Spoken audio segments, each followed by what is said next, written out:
President Trump shoved his foot in his mouth this weekend in response to the London terror attack.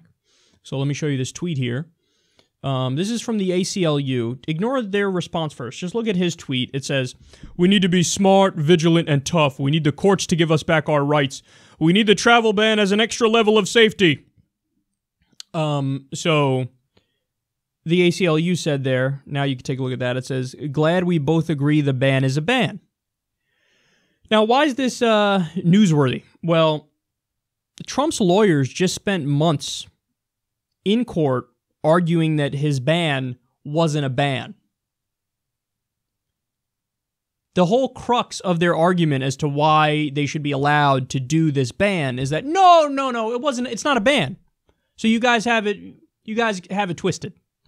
You know, it's not a ban, it's a restraint on temporary travel in the... They come up with these Orwellian phrases where they try to twist it and be like, no, not a ban. Not a ban, it's that. So they spent months in court arguing this, and Trump comes out, one tweet undermines it and destroys the whole argument and their credibility. He's like, no, yeah, it's a ban.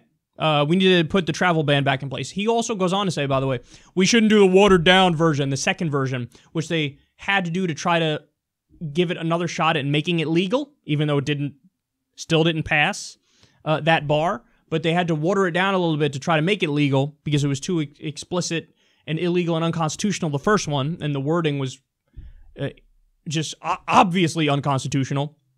But he says, we don't need the politically correct watered-down one either. We need the original one. So he's just destroying all the work his lawyers did, trying to do their sophistry to come up with an argument that seems mildly convincing about how, no, it should be allowed because it's not a ban.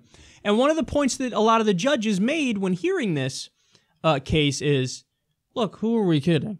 Trump said when he was on the campaign trail, we want to ban Muslims. We want a total and complete shutdown of Muslims.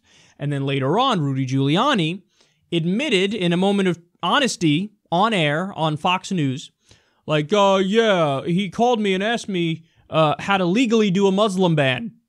And so they go, who are we kidding? You got to look at the intent of the law here and how it's crafted and what the purpose is. And that's what the fucking purpose is. Now, clearly what they do is they exempt Saudi Arabia and the rich Muslim countries that we have business deals with, but they're trying to shut out basically all poor Muslims from poor, don't have money poor Muslims from coming to the U.S. And they're like, you can't do, that's just clearly unconstitutional and illegal. You can't do that, and you especially can't do that unilaterally. I'm just going to decide, I'm going to decree this. What are you, fucking emperor? That you think that's how this works? So, such a jackass. His lawyer spent months saying it's not a ban. He's like, we need the travel ban. Did I say ban? And by the way, final point here. How many terror attacks have there been from people from the countries on the ban list? Donut. 0. No terror attacks from the people from the countries on the ban list. And he's saying we need that to be safe. And furthermore, he also just gave $100 billion in weapons to Saudi Arabia. Over $100 billion, actually. So here he is feigning concern about, we got to stop being politically correct. Call it radical Islamic terrorism, call it what it is. Anyway, I just gave over $100 billion in weapons to the home of radical Islamic terrorism. Aren't I so politically incorrect? No, you are a politically correct bitch, and you bent to the will of the establishment, and you fell in line like a good little water boy. Like a puppet. So, you're not a truth teller, you're not a straight shooter, you're not a macho man. You're a little bitch who bends to the will of the establishment as you scapegoat and blame other people and do bigoted policies. So, it's amazing at this point to me that anybody defends this guy. I mean, really? You're gonna fucking sit there and talk about how we gotta get tough, we gotta be tough, and give Saudi Arabia over $100 billion in weapons. Where do you think those weapons are gonna go? They're gonna use them to slaughter women and children in Yemen, as they've been doing, by the way, and blockade the country. At least 14 million people are starving to death. But then also they're gonna funnel the weapons to militants in Syria and Yemen. Who are the militants in Syria and Yemen? Sunni fundamentalists. Who are the Sunni fundamentalists? ISIS and Al-Qaeda. So, please, our relationship, the West's relationship with Saudi Arabia, has been one of the key factors in leading to more of these terror attacks. And also, by the way, you massacring innocent people over and over in the Middle East has been one of the things that leads to that. You just killed over 100 civilians in in Syria, in a bombing. What do you think? People are going to look at that and go, it's cool, you killed my brother, I'm not going to try to get revenge on the U.S. No, that breeds radicalization. That's when they turn to the extremist groups who say, we'll protect you, and we'll attack the big bad Americans.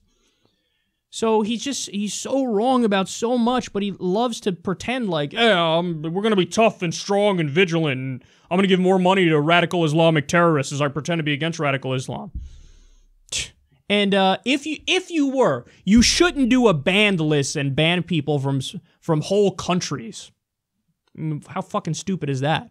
Only a tiny sliver of people who would come in from even the worst countries in terms of offenders, right? Even the smallest sliver of them would be a problem. The overwhelming majority of anybody from any country wouldn't be a problem. So it's stupid to do a ban list anyway. But if you were going to do a ban list, country number 1 would be Saudi Arabia. But no, they're exempt. But let's ban from 6 countries where nobody committed a terror attack from those countries and pretend like we're being macho men as we funnel money to radical Islamic terrorists. It's just pathetic.